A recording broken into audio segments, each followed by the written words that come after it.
ladies, get your pen and paper, prepare to copy. Today we're going to talk about tactical movement. Now, movement just means the shifting of forces on the battlefield, whether it's packs with boots on the ground, armor, wheeled vehicles, anything you can imagine. It's about getting them in the right position so they're most effective when engaging the enemy. Now, as a leader, you got three main goals. Number one, avoid surprise by the enemy. It's never a good thing. Number two, be flexible, so you can adjust your position to minimize the enemy effects if you make contact. And number three, get to the right place at the right time, ready to fight.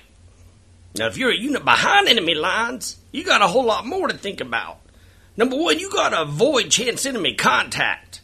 You need to move on covered and concealed routes and avoid ambush sites and danger areas. Camouflage is important. Light discipline, noise, all of these things need to be what you're thinking about. You got to maintain that 360 security, and if you make contact with the smallest unit possible.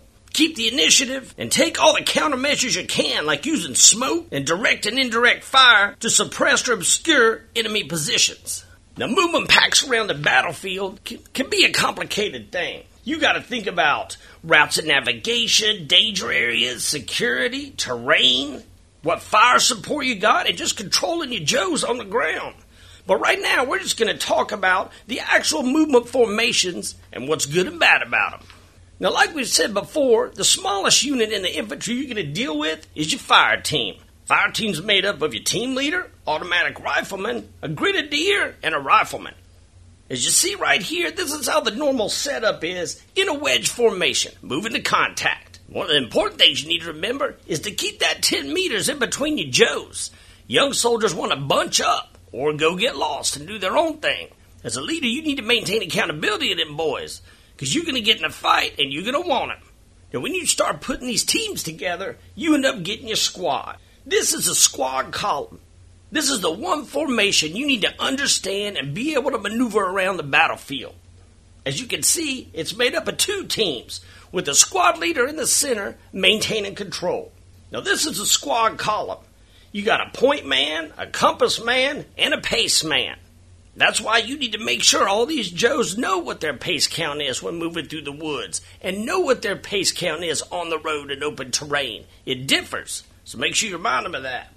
Now, the squad column is the main formation for movement unless you're preparing for an assault. The lead fire team is the base fire team. Communication is key here, because as you maneuver through the woods and go through different terrains, the squad leader's going to need to adjust this formation, going from these open wedge formations to sometimes into a file, and every now and then going into a line.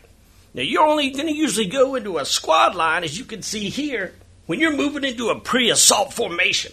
The thing about the squad line is all your firepower is focused to your front. You lose a little bit of that security on your left and right, but it also sets the stage for the squad leader to leave his base fire and begin to tell the other team how they can go ahead and begin to maneuver. The last one we'll look at here is a squad file. Now, this is really what Joes want to do. Just get one behind the other and just move out through the woods.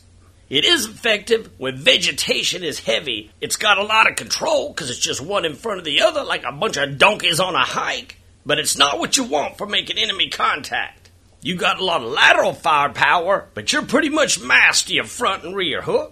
The last one we're going to talk about real quick is a weapon squad. Now, keep in mind the weapon squad is not a rifle squad, and don't use it like one. Them boys are humping some firepower.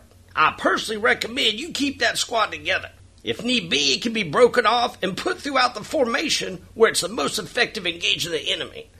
Alright, that wraps up all the formations we're going to talk about today. But what you need to know is know the squad column, squad line, squad file, and understand what your role is and where you need to be.